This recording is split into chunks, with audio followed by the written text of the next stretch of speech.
You know, every single year at the end of January, Harley Davidson releases this video where they talk about their new model year bikes for the next year and some of the stuff they're working on behind the scenes.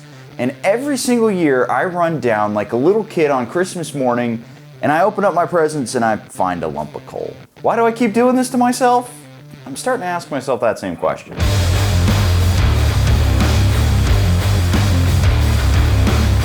So we're gonna start things out pretty quick. What was the video about? Well, honestly, it was mostly just a bunch of Harley stuff. It was just Harley language for like 25 minutes. They had this schmaltzy VO with some Harley music in the background, and they showed off some admittedly pretty good looking motorcycles. Say what you will, the Road and the Street Glide, the new fairings are actually pretty cool looking. I dogged on them originally as being just Challenger light fairings, but honestly, they're starting to grow on me.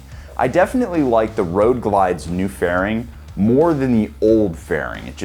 It feels more modern, it feels more sleek, while still having that Road Glide shape that we all know and love. Now, they did claim that everything was all new for the Road and the Street Glide, and I actually reached out to my contact inside Harley Davidson, Heavy Breather, and I asked him what that meant. And he said, the only thing that hasn't changed is the frame. Everything else has been either touched, reworked, changed, and a lot of that is going to come down to the way that the blinkers are. They had to move the bags around. The fender's different, the ride height is different, the suspension is different, and obviously they have a 117-inch motor in them, which is good because those bikes are really, really heavy. And if you're on a Road Glide, you want to still feel like you have a bigger motor and a faster bike than the guy who's on a Softail. But the amount of times they can play the "I've got a bigger motor" card, that's starting to run out. To be honest, the first like 7 or 8 minutes of the video was kind of difficult for me to watch. And I actually did, for the Patreon, an entire watch through that I'm releasing at the same time this video is going out. So if you wanted to check out my raw reactions to the video, you can actually check out the Patreon down below, which is the best way to support the channel. If you don't want to check that out though, do hit that subscribe button. But when they started to talk about the CVOs, that's when things really got interesting, because you had Paul and you had Brad show up and start talking about specifics on these motorcycles. The whole first half of the video there was nothing specific about the motorcycle. There was no details about the bike, no specs, no nothing, which makes me think that that rider doesn't care, but the CVO rider does. So they had the CVO Road Glide, which has some cool paint. And then we move over to CVO Pan America. Now, it was only a matter of time until they released the CVO Pan Am. And I gotta say, the paintwork on this is very cool. And there is something to be said that when Pan America came out, you saw a kind of Harley styling come to the adventure bike space. But it really felt like what CVO Pan America was a shiny Pan Am. That's all it was. Like the shiny Pokemon is a shiny Pan Am. And again, I asked my guy, Heavy Breather, I was like, hey, what's going on here with this Pan Am? What makes it special?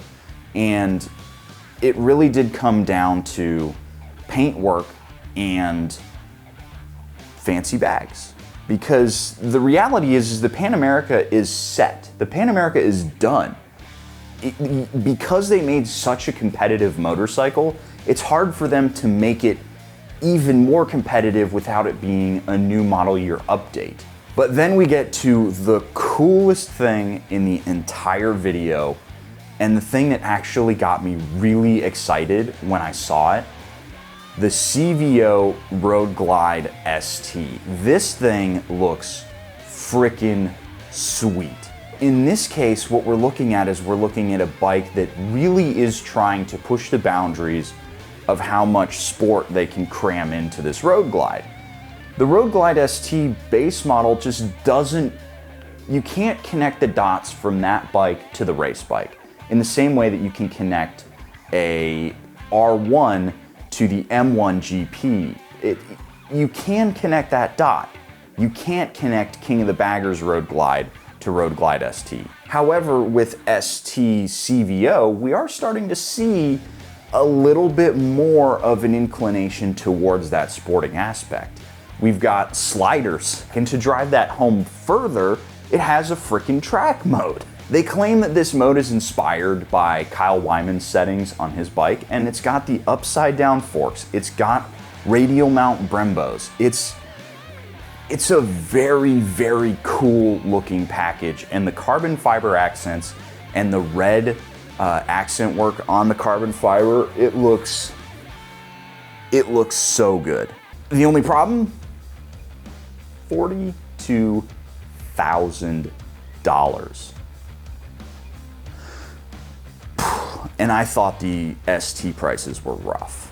I'm just gonna come out and say it. I cannot square how awesome this bike is against its price. Because look, you are getting Brembos, you are getting the upside down suspension, but 42 grand, man. Who is this for? I struggle to understand who they're selling this bike to. It just doesn't make any sense to me. That old bald guy isn't taking this bike on the track.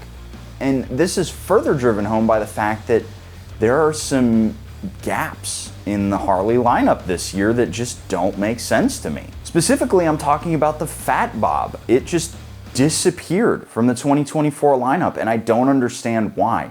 This bike used to be the flagship Softail, and now gone. It's like Thanos just snapped it away. And maybe they'll bring it back for another year, and maybe they just want to increase breakout sales, but I just don't understand why that one's gone. Now, mercifully, we do actually have some good news. The Nightster 975 has seen a price cut, which it desperately needed.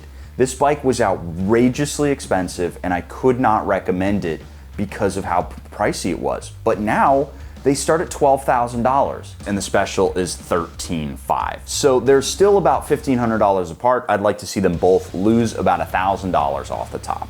I think you do that, and you actually start making a case for that bike versus something like the Rebel 1100, which is cheap, but it feels like a cheap motorcycle. It doesn't feel as good as the Harley Davidson. It just doesn't.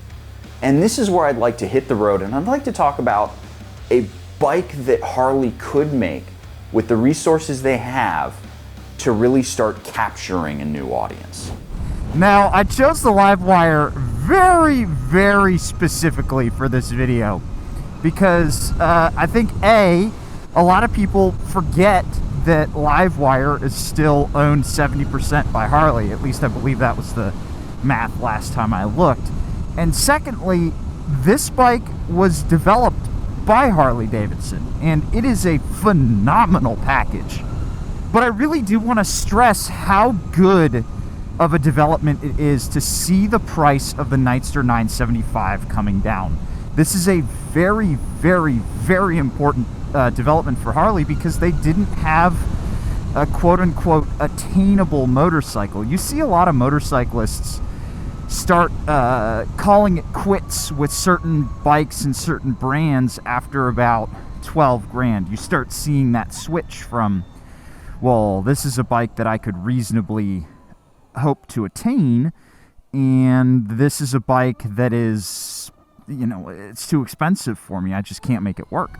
But with that development in the Nightster becoming more attainable, what I'd also like to stress is we're seeing a slightly more sport-worthy Harley Davidson. Admittedly, it's on a $42,999 motorcycle, but still, they're acknowledging that there are other disciplines of riding other than the dirt and the street. You know, adding a track mode, as silly as it is on the Road Glide, to me signals a potential shift in the conversation behind the scenes at Harley Davidson. And this is something that I tried to get Heavy Breather to give me a little bit of intel on, but they keep their secrets really close to the chest. Let me theorize here. Let's try to tease out what might be happening. So, all right, you have this acknowledgement of sport, You have a bike becoming more attainable. I think we're starting to see Harley attempt to change thought among their core rider base. And I think they're trying to start enticing newer, younger riders. Now, the next step would be to give those new, younger riders something that is sporty. And I know everybody's going to say Bronx, but I'm going to give you an alternative here. What if they took the Sportster platform, specifically the 975 Sportster, and they gave it the 1250 top end, because I'm not entirely convinced that there's a significant enough difference between the two RevMax motors that they couldn't just plop the 1250 into the 975. But if they could do that and then give the 1250 Nightster 97, or the 1250 Nightster, good grief, so many freaking numbers. But let's say they do drop this 1250 in the Nightster. They do that, and then they add some sporty wheels, 17s. They already have 17s on the Sportster S. Admittedly, they've basically got a SV650 rear tire in the front, but that's besides the point. They have a sporty tire. What happens if you jack up the rear end and you sort of go for a scrambler vibe? You start giving somebody that sporty scrambler look like the Ducatis. And then you could go head-to-head with Ducati's air-cooled scramblers. Admittedly, they need to, work on the suspension a little bit. You don't want non-adjustable suspension. I'd like to see some form of adjustability beyond just preload. But that's details at that point. What if Harley made this scrambler on the Sportster platform? I think that would be amazing. And they already have dirt inclinations. Just finish it. Finish the job. You might not even need to do the sport wheels right out of the gate. Like with the Livewire S2 Del Mar, they made the flat track style bike with big flat track wheels, and now rumor is we're going to see one with 17-inch wheels. Okay, do the same thing with the Sportster. Give us that sporty, scrambly deal, and then for the next model year, give it 17s. Then they wouldn't even need to change the front end all that much. And honestly, I think that would do so much to help outreach, more so than acknowledging the track exists on the CVO Road Glide. And I think that you would see you'd get that hipster crowd who definitely digs the idea of heritage and authenticity and insert extra hipster word here, cold brew. But as always, guys, this is just my opinion here. Let me know your thoughts down below. What do you think about the 2024 lineup? What do you think about the Fat Bob being surreptitiously removed? And what do you think about the 975 Sportster's price drop? And do you think that there's anything going on behind the scenes that we're not privy to? Or do you think that Harley's kind of played their hand for this year? Let me know all your thoughts down in the comments below, and I'll catch you guys in the next one. See you later.